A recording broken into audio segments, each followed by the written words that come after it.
আসসালামু আলাইকুম। এটিএন বাংলা সংবাদে সবাইকে স্বাগত জানাচ্ছি আমি শান্তা ইসলাম। শুরুতেই বিআরবি কেবলস সংবাদ শিরোনাম।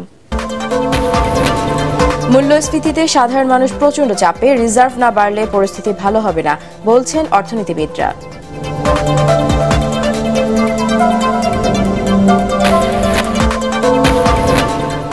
বিচ্ছিন্ন ঘটনায় শেষ হল তৃতীয় ধাপের উপজেলা নির্বাচন, ভোট পড়েছে ৩৫%।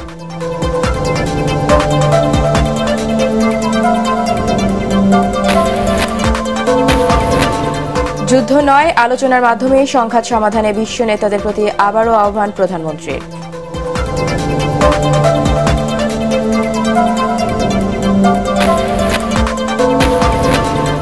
মালয়েশিয়াগামী বিমান টিকিট নিয়ে সিন্ডিকেট কারসাজি, ২০,০০০ বাংলাদেশি কর্মীর যাওয়া অনিশ্চিত।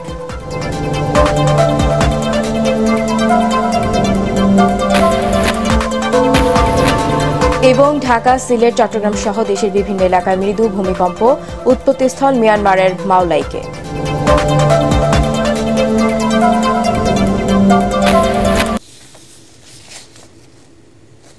শুনছিলেন বিআরবি কেবলস সংবাদ শিরোনাম। এবারে জানিয়ে দিব বিস্তারিত সংবাদ।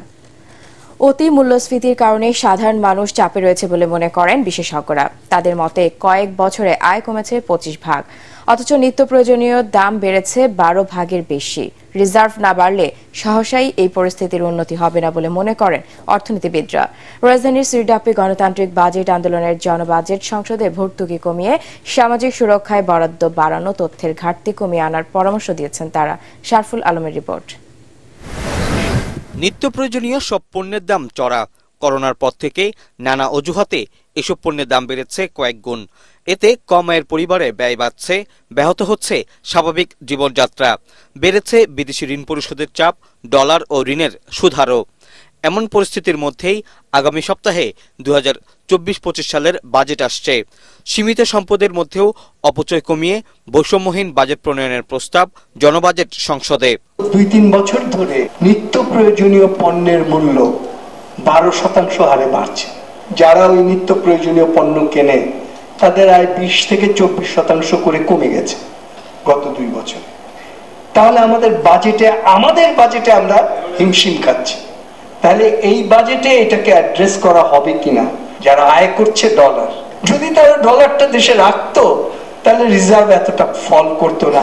চড়া মূল্যস্ফীতির সময়ে পিছিয়ে পড়া জনগোষ্ঠীর পাশাপাশি বাজেটে সামাজিক সুরক্ষা খাতে অপ্রাতিষ্ঠানিক খাতে শ্রমজীবীদের যুক্ত করার পরামর্শ দিয়েছেন বিশেষজ্ঞরা।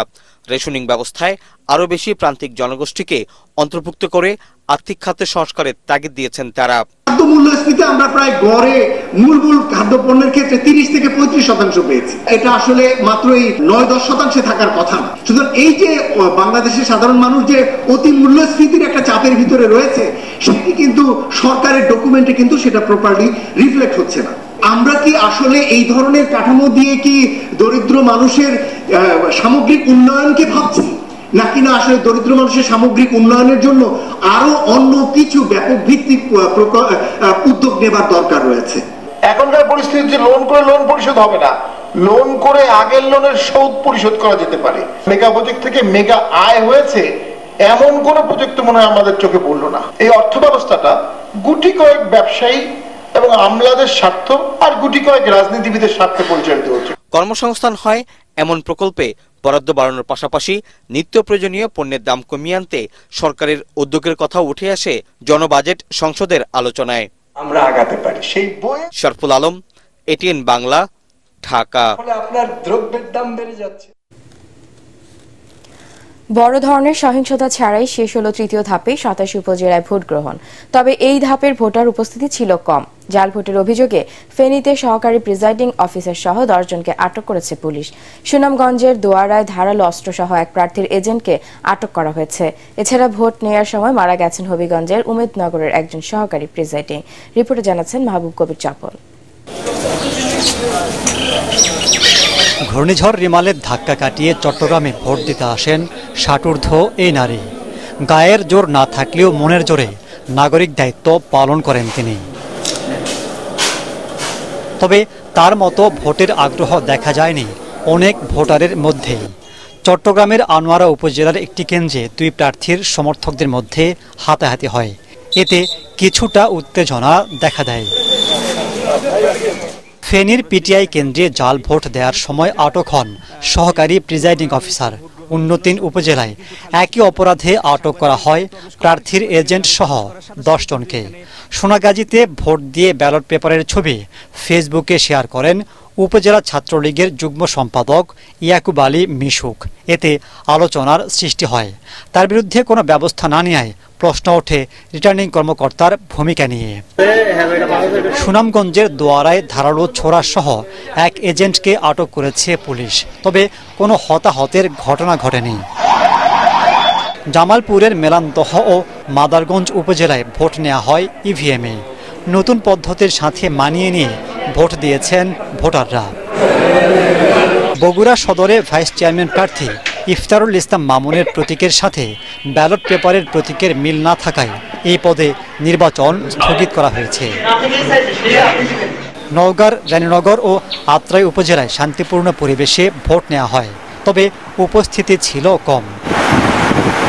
কক্সবাজারের টেকনাফ, উখিয়া ও রামু উপজেলায় ভোট হয়েছে। ঘূর্ণিঝড় রিমালের কারণে সরঞ্জাম পৌঁছাতে না পারায় স্থগিত করা হয়েছে সেন্ট মার্টিনের নির্বাচন। সুষ্ঠু পরিবেশে ভোট হয়েছে পাহাড়ি জনপদ রাঙ্গামাটির লংগদু ও নানিয়াচর উপজেলাতেও। মোতায়েন ছিল নিরাপত্তা বাহিনীর পর্যাপ্ত সদস্য। সারা দেশে শান্তিপূর্ণ পরিবেশে ভোট হলেও বেশিরভাগ উপজেলাতেই ভোটার উপস্থিতি কম ছিল বলে জানিয়েছেন আমাদের প্রতিনিধিরা। মাহবুব কবির চপল, এটিএন বাংলা। দু একটি বিচ্ছিন্ন ঘটনা ছাড়া তৃতীয় দফার উপজেলা নির্বাচন শান্তিপূর্ণভাবেই অনুষ্ঠিত হয়েছে বলে জানিয়েছেন প্রধান নির্বাচন কমিশনার কাজী হাবিবুল আউয়াল। ভোট গ্রহণ শেষে নির্বাচন কমিশনে ব্রিফিংয়ে তিনি জানান, ভোটের হার ৩৫% মতো হতে পারে। অনিয়মে জড়িত থাকার অভিযোগে একজন ভোট গ্রহণ কর্মকর্তা সহ ৩০ জনকে আটক করা হয়েছে বলেও জানান সিইসি। এছাড়া ভোট কারচুপির কারণে চট্টগ্রামের পটিয়া উপজেলার একটি কেন্দ্রের ভোট গ্রহণ স্থগিত করে নির্বাচন কমিশন। প্রশাসন, পুলিশ, আইন শৃঙ্খলা রক্ষাকারী বাহিনী অত্যন্ত তৎপর ছিলেন। তাদের নিরলস পরিশ্রমের কারণে আমি বলবো তারা ধন্যবাদ পাওয়ার যোগ্য এবং তারা তাদের সক্ষমতা প্রদর্শন করতে পেরেছেন।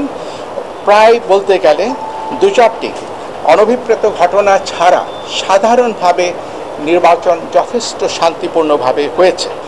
আমরা এ যাবৎ যে উপস্থিতির যে তথ্য পেয়েছি সেটা আমাদের পর্যালোচনায় এটা 35+ হতে পারে, 35+, বেশি হতে পারে, কমও হতে পারে। তৃতীয় ধাপের উপজেলা নির্বাচন শান্তিপূর্ণ হওয়ায় সকলকে ধন্যবাদ জানিয়েছেন আওয়ামী লীগ সাধারণ সম্পাদক ওবায়দুল কাদের। দু একটি বিচ্ছিন্ন ঘটনা ছাড়া এই নির্বাচন শান্তিপূর্ণ ছিল বলেও দাবি করেছেন তিনি। ধানমন্ডিতে দলীয় সভাপতির রাজনৈতিক কার্যালয়ে আয়োজিত সংবাদ সম্মেলনে ওবায়দুল কাদের তৃতীয় ধাপের উপজেলা নির্বাচন পরবর্তী প্রতিক্রিয়ার এসব বলেন।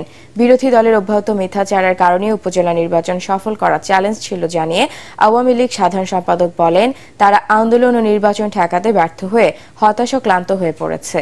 এক প্রশ্নের জবাবে ওবায়দুল কাদের বলেন, বিএনপির আমলে কোনো দুর্নীতিবাজ নেতা বা সরকারি কর্মকর্তার বিচার করা হয়নি। দুর্নীতির বিষয়ে বর্তমান সরকার জিরো টলারেন্স দেখাচ্ছেন বলেও উল্লেখ করেন তিনি। আমলে তাদের কোনো নেতা, সরকারি প্রশাসনের কোনো কর্মকর্তা এবং পুলিশের কোনো সাবেক কর্মকর্তা তখন কর্মরত ছিল, তাদের কারো কি ইম্পিউনিটি কালচার তারা গড়ে তুলেছিল? তখন কি কারো বিচার হয়েছিল? নিজেদের স্বার্থে সাবেক আইজিপি বেনজির ও সাবেক সেনাপ্রধান আজিজদের আওয়ামী লীগ সরকার তৈরি করেছে, তাই তাদের দুর্নীতি অপকর্মের দায় ক্ষমতাসীনদেরই নিতে হবে বলে মন্তব্য করেছেন বিএনপির মহাসচিব মির্জা ফখরুল ইসলাম আলমগীর। জিয়াউর রহমানের মৃত্যুবার্ষিকী উপলক্ষে আয়োজিত আলোচনা সভায় বিএনপি নেতারা বলেন, আওয়ামী লীগের দুর্নীতি লুটপাটের কারণে দেশে যে মহাসংকট তৈরি হয়েছে তা থেকে বাঁচতে সরকারের বিরুদ্ধে প্রতিরোধ গড়ে তুলতে হবে। কামরুজ্জামান রাজীবের রিপোর্ট। রাজধানীর রমনা ইঞ্জিনিয়ার্স ইনস্টিটিউশন মিলনায়তনে আলোচনা সভায় জিয়ার সংক্ষিপ্ত রাজনৈতিক জীবনের সফলতার বিভিন্ন দিক তুলে ধরেন বিএনপির শীর্ষ নেতারা। তারা দাবি করেন আওয়ামী লীগের হরণ করা গণতন্ত্র পুনঃপ্রতিষ্ঠা করেছিলেন জিয়াউর রহমান। এখন আবারও আওয়ামী লীগের হাতে হরণ হওয়া সেই গণতন্ত্র পুনরুদ্ধারে লড়াই করছে বিএনপি। শহীদ রাষ্ট্রপতি জিয়া রহমান এসে বাকশালকে রদ করে দিয়ে এই আওয়ামী লীগকে লাইসেন্স দিল বিএনপি করার, রাজনীতি করার। আর সেই লাইসেন্স নিয়ে আজকে ওরা লম্বা লম্বা কথা বলছেন, যেখানে সেনাপ্রধান, পুলিশ প্রধান চোর, দুর্নীতিবাজ। এদের সরকার যদি টিকে থাকে তাহলে সভ্যতার ইতিহাস মিথ্যা হয়ে যাবে। আপনারা মাঠে নামবেন বিএনপির ডাকে। আমরা এই লুটেরা দলকে বাংলাদেশ থেকে বিতাড়িত করতে চাই। বিএনপি মহাসচিব বলেন, জিয়াউর রহমান শুধু গণতন্ত্র পুনরুদ্ধার করেননি, ঐক্যের রাজনীতিও প্রতিষ্ঠা করেছিলেন। ৭৫-এ আওয়ামী লীগের দুর্নীতি লুটপাটের কারণে যে দুর্ভিক্ষ সৃষ্টি হয়েছিল, এখন আবারও সে পরিস্থিতি তৈরি হয়েছে বলেও দাবি করেন ফখরুল। আজকে কোন অবস্থায় বাংলাদেশকে নিয়ে এসেছেন? আপনার সাবেক পুলিশ প্রধান, তার আজকে হাজার হাজার দুর্নীতির চিত্র পত্র পত্রিকায় বেরিয়ে আসছে। একমাত্র বেনজির বা আজিজ কেন ভুক্তভোগী হবে? আপনারা ভুক্তভোগী হবেন না? এই অবস্থা তৈরি করেছে কারা? একজন বেনজির তো নয়, একজন আজিজ নয়, অসংখ্য বেনজির বা আজিজ আপনারা তৈরি করেছেন। ক্ষমতা কুক্ষিগত করতে আওয়ামী লীগ জিয়া পরিবারকে নিশ্চিহ্নের চেষ্টা করছে বলেও সবাই অভিযোগ করেন বিএনপি নেতারা। কামরুজ্জামান রাজীব, এটিএন বাংলা, ঢাকা। যুদ্ধ নয়, আলোচনার মাধ্যমে যে কোনো সংঘাত সমাধানে বিশ্ব নেতাদের প্রতি আহ্বান জানিয়েছেন প্রধানমন্ত্রী শেখ হাসিনা। তিনি বলেন, অস্ত্র প্রতিযোগিতা যত বাড়ছে, মানুষের জীবন ততই দুর্বিষয় হয়ে উঠছে। আন্তর্জাতিক জাতিসংঘ শান্তিরক্ষী দিবসের অনুষ্ঠানে প্রধানমন্ত্রী জানান, বাংলাদেশ থেকে শান্তিরক্ষা মিশনে আরও নারী সদস্য চেয়েছে জাতিসংঘ। মনিউর রহমানের রিপোর্ট। ৫৫টি দেশের ১৯৮৮ সালে ইরান ইরাকের সামরিক পর্যবেক্ষক হিসেবে দায়িত্ব পালনের মধ্য দিয়ে জাতিসংঘ শান্তিরক্ষা মিশনে বাংলাদেশের যাত্রা শুরু। বর্তমানে বিভিন্ন দেশের সেনা, নৌ ও বিমান বাহিনী সহ বাংলাদেশ পুলিশের মোট ৬,০৯২ জন শান্তিরক্ষী ১৩টি মিশনে দায়িত্ব পালন করছেন। আন্তর্জাতিক জাতিসংঘ শান্তিরক্ষী দিবস উপলক্ষে রাজধানীর বঙ্গবন্ধু আন্তর্জাতিক সম্মেলন কেন্দ্রে আয়োজিত অনুষ্ঠানে যোগ দেন প্রধানমন্ত্রী শেখ হাসিনা।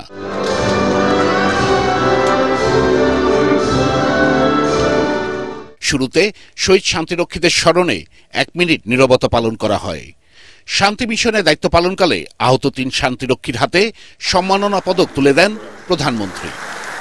বাংলাদেশকে বিশ্বের অন্যতম বৃহৎ শান্তিরক্ষী প্রেরণকারী দেশ উল্লেখ করে সরকার প্রধান জানান, শান্তি ও নিরাপত্তা বজায় রাখার বৈশ্বিক প্রচেষ্টায় বাংলাদেশ আজ দায়িত্বশীল ও নির্ভরযোগ্য নাম।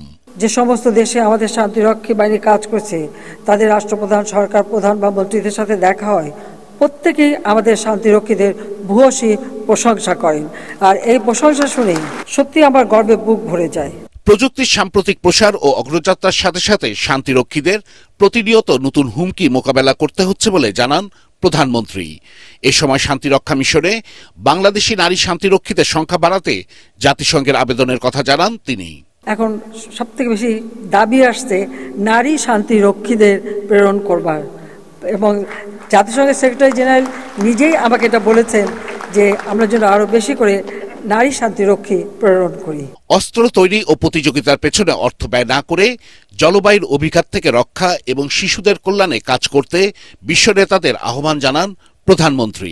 যারা অস্ত্র তৈরি এবং অস্ত্র প্রতিযোগিতায় এত অর্থ ব্যয় করছেন, তাদের কাছে আমার আহ্বান, আমরা শান্তির কথা বলি কিন্তু সংঘাতে লিপ্ত হই কেন? এই যে অর্থ ব্যয় হচ্ছে, এই অর্থ যদি ক্ষুধার্ত মানুষের আহারের ব্যবস্থা, শিক্ষার ব্যবস্থা, চিকিৎসার ব্যবস্থা করা হতো, তাহলে এই পৃথিবীতে শান্তি প্রতিষ্ঠিত হতো, মানুষের জীবন মান উন্নত হতো, মানুষ সুন্দরভাবে বাঁচতে পারত। কিন্তু এই সংঘাত প্রতিনিয়ত মানুষকে আরো কষ্টের দিকে ঠেলে দিচ্ছে। দিবসটি উপলক্ষে পরে ভিডিও কনফারেন্সে বিভিন্ন দেশে দায়িত্বরত বাংলাদেশি শান্তিরক্ষীদের সাথে শুভেচ্ছা বিনিময় করেন প্রধানমন্ত্রী শেখ হাসিনা। বলেন, শান্তির দূত হিসেবে দায়িত্ব পালনের মাধ্যমে বিশ্ব দরবারে দেশের ভাবমূর্তি উজ্জ্বল রাখার কথা। মনিউর রহমান, এটিএন বাংলা, ঢাকা। মালয়েশিয়ায় যাওয়ায় বিমান টিকিট এখনো যেন সোনার হরিণ। 30,000 টাকার টিকিট বিক্রি হচ্ছে লাখ টাকায়। ফলে প্রায় 20,000 বাংলাদেশি কর্মীর মালয়েশিয়ায় যাওয়া অনিশ্চিত হয়ে পড়েছে। বেসরকারি এয়ারলাইন্সের পাশাপাশি রাষ্ট্রীয় পতাকাবাহী বিমানের বিরুদ্ধে উড়োজাহাজের টিকিট কারসাজির অভিযোগ তুলেছেন জনশক্তি রপ্তানি সংশ্লিষ্টরা। এ নিয়ে তরিক ইসলামের 2 পর্বের ধারাবাহিক প্রতিবেদনের আজ দেখুন প্রথমটি। মালয়েশিয়া সরকারের নতুন ঘোষণা অনুযায়ী দেশটিতে বাংলাদেশি কর্মীদের প্রবেশের সময় আছে আর মাত্র 2 দিন। তাই তো শেষ সময়ে বিমানের টিকিটের অস্বাভাবিক দামে অনিশ্চয়তার মুখে পড়েছে মালয়েশিয়া কর্মীদের। যে হারে টিকিটের দাম বাড়তেছে, জমি জমা বেচা মনে না যাইতে পারবো। সরকার যদি এই জিনিসটা দেখতো, এই জিনিসটা সম্পর্কে একটু করতো, তাইলে আমাদের একটু ভালো হইতো। তথ্য বলছে বাংলাদেশ থেকে ছেড়ে যাওয়া বেশিরভাগ এয়ারলাইন্সের মালয়েশিয়ার ওয়ান ওয়ে টিকিটের দাম 1 লাখ টাকা। কোনো এয়ারলাইন্স দাম চাইছে 1.25 লাখ টাকা পর্যন্ত, যা নিয়ে সোশ্যাল মিডিয়ায় প্রধানমন্ত্রীর হস্তক্ষেপ কামনা করেছেন ব্যবসায়ীরা। মালয়েশিয়ার ফেয়ার অনওয়ে ভাড়া 27 থেকে 30 এর মধ্যে পাওয়া যায়, রিটার্ন ফেয়ার 52 এর ভিতরে পাওয়া যায়। এয়ারলাইন্স থেকে এই 80,000 1 লাখ টাকা যে ভাড়া যে ডিমান্ডটা করা হচ্ছে, এটা আসলে সবার জন্যই ক্ষতিগ্রস্ত হবে। টিকিটের এই অস্বাভাবিক দামে মালয়েশিয়ায় কর্মী পাঠানো নিয়ে অনিশ্চয়তায় রিক্রুটিং এজেন্সিগুলো। 95,000 টাকা দিয়ে যদি আমরা পাঠাই, তো এটা কিভাবে পাঠাবো বলেন? আমরা একটা যদি ব্যবসা করি, সেটা হয়তো 10,000 বা 15,000, ম্যাক্সিমাম 20,000 টাকা আমরা ব্যবসা করি।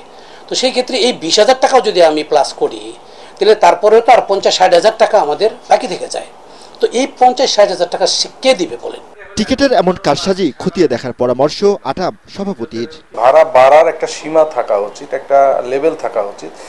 30,000 টাকার কুয়ালালামপুরের টিকিট, সেটা এখন বর্তমানে আমরা দেখতে পাচ্ছি 3 গুণ বেশি। এখানে যদি কোনো অনিয়ম থাকে, কেউ এটার সাথে জড়িত থাকে, তাদের বিরুদ্ধে অবশ্যই উপযুক্ত ব্যবস্থা নেওয়া উচিত।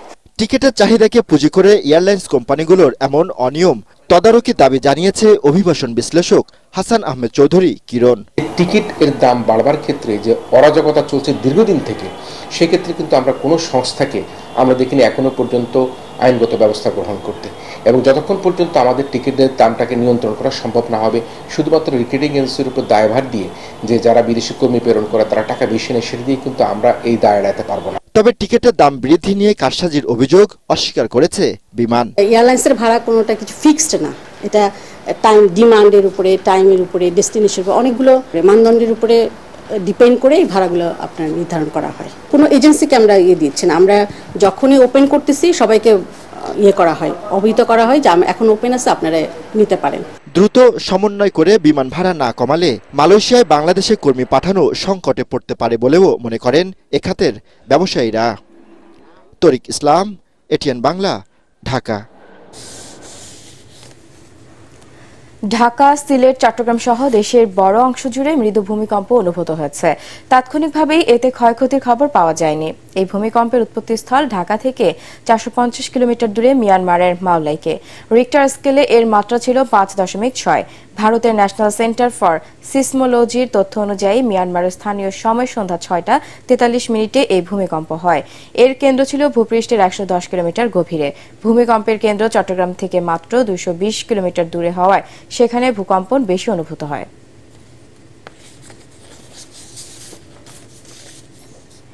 ঘূর্ণিঝড় রিমেলে ক্ষতিগ্রস্ত মানুষের পাশে দাঁড়াতে আজ পটুয়াখালীর কলাপাড়ায় যাচ্ছেন প্রধানমন্ত্রী শেখ হাসিনা। এ সময় মোজাহার উদ্দিন বিশ্বাস ডিগ্রি কলেজ মাঠে জনসভায় বক্তব্য রাখবেন তিনি। ক্ষতিগ্রস্ত মানুষের হাতে তুলে দেবেন সাহায্য। 1 যুগ পর প্রধানমন্ত্রী শেখ হাসিনার সফরকে কেন্দ্র করে উৎফুল্ল এলাকাবাসী।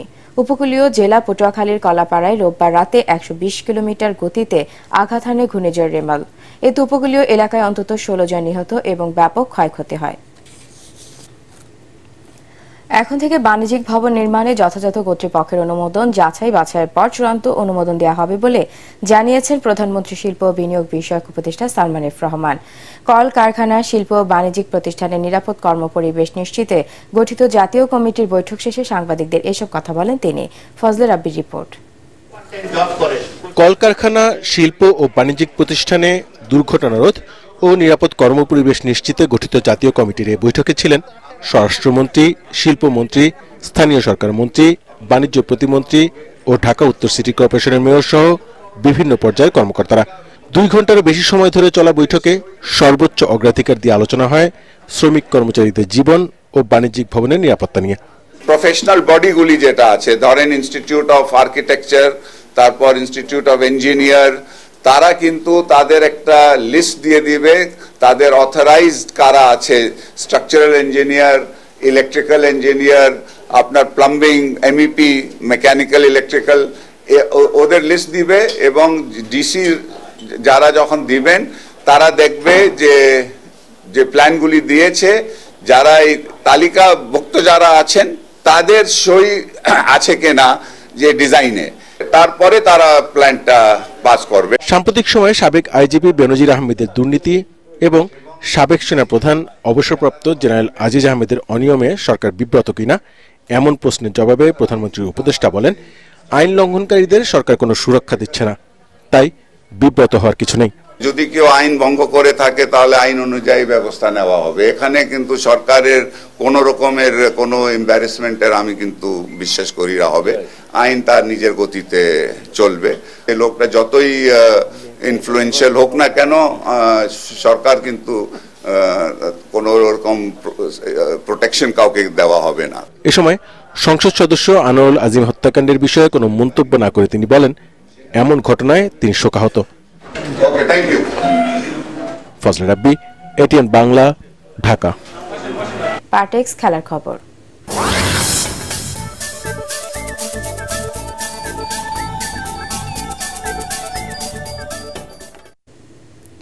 প্রিমিয়ার ফুটবল লিগের শেষ রাউন্ডে চিরপ্রতিদ্বন্দ্বী ঢাকা আবাহনীকে 2-1 গোলে পরাজিত করে রানার্স আপ হয়েছে ঢাকা মোহামেডান স্পোর্টিং ক্লাব। গোপালগঞ্জের শেখ ফজলুল হক মনি স্টেডিয়ামে আক্রমণ পাল্টা আক্রমণের এই ম্যাচের 12 মিনিটে জামাল ভুইয়ার কর্নারে মাথা ছুঁয়ে আবাহনীকে লিড এনে দেন ব্রুনো রোচা। এই গোলের রেশ না কাটতে 19 মিনিটে ম্যাচে সমতা ফেরান আরিফ হোসেন।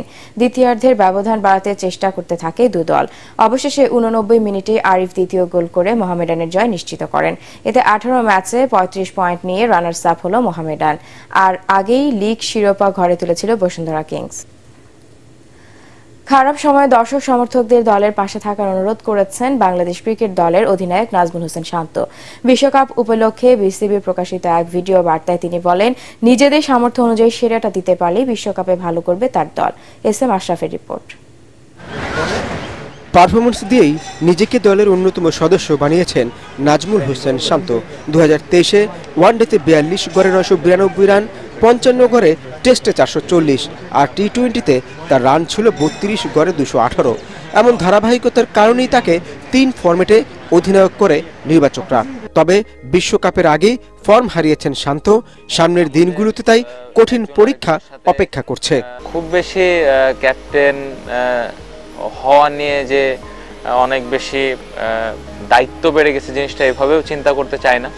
প্রত্যেকটা সময় এনজয় করতে চায় এবং প্রত্যেকটা দিন টিমকে যেন কিছু একটা দিতে পারি, এটাই মূল লক্ষ্য থাকবে আর কি। এ সময় তিনি জানান, সাকিব, রিয়াদদের মতো অভিজ্ঞ ক্রিকেটাররা কঠিন সময়ে তাকে সাহায্য করবে বলেই বিশ্বাস করেন তিনি। এক্সপেরিয়েন্স ক্রিকেটার যখন টিমে থাকে, স্পেশালি যারা ইয়াং ক্রিকেটার আছে, যাদের অনেক প্লেয়ার আছে প্রথম টি-20 বিশ্বকাপ খেলবেন, আমি আশা করব যে অনেক টাফ টাইমে আমার কোনো ধরনের কোনো হেল্প যদি প্রয়োজন হয় তারা অবশ্যই আমাকে করবেন। বিশ্বকাপে দল কত দূর যাবে তা নিয়ে না ভেবে বাংলাদেশের অধিনায়ক প্রতি ম্যাচে নিজেদের সামর্থ্যের সেরাটা দেওয়ার দিকেই মনোযোগ দেওয়ার কথা বলেন। আউটকাম নিয়ে চিন্তা করাটা আমি খুব একটা পছন্দ করি না। আমাদের প্রসেসটা ঠিক আছে কিনা, আমাদের প্রিপারেশনটা ঠিক আছে কিনা, এই জায়গাটা যদি আমরা ঠিকভাবে কাজগুলো করতে পারি তাহলে আমার মনে হয় রেজাল্টটা আসবে। 8 জুন শ্রীলঙ্কার বিপক্ষে ম্যাচ দিয়ে প্রথমবারের মতো কোনো বিশ্বকাপ অভিযান শুরু করছেন নাজমুল হোসেন শান্ত।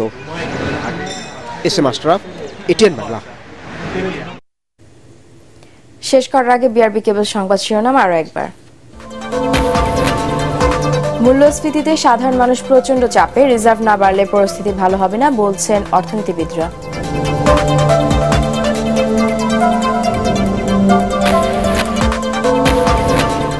বিচ্ছিন্ন ঘটনায় শেষ হল তৃতীয় ধাপের উপজেলা নির্বাচন, ভোট পড়েছে 35%।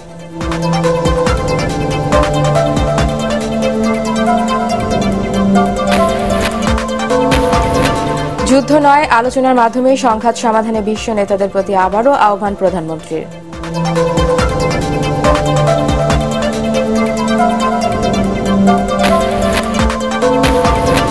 মালয়েশিয়াগামী বিমান টিকিট নিয়ে সিন্ডিকেট কারসাজি, 20,000 বাংলাদেশি কর্মীর যাওয়া অনিশ্চিত।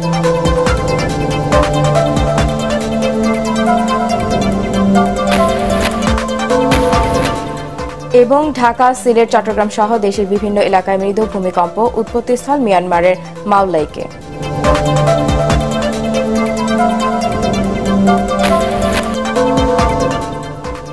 পরবর্তী সংবাদ দেখার আমন্ত্রণ জানিয়ে এখনকার মতো শেষ করছি। এটিএন বাংলা সংবাদ ইউটিউবে দেখতে ব্রাউজ করুন youtube/ATN বাংলা নিউজ। ধন্যবাদ।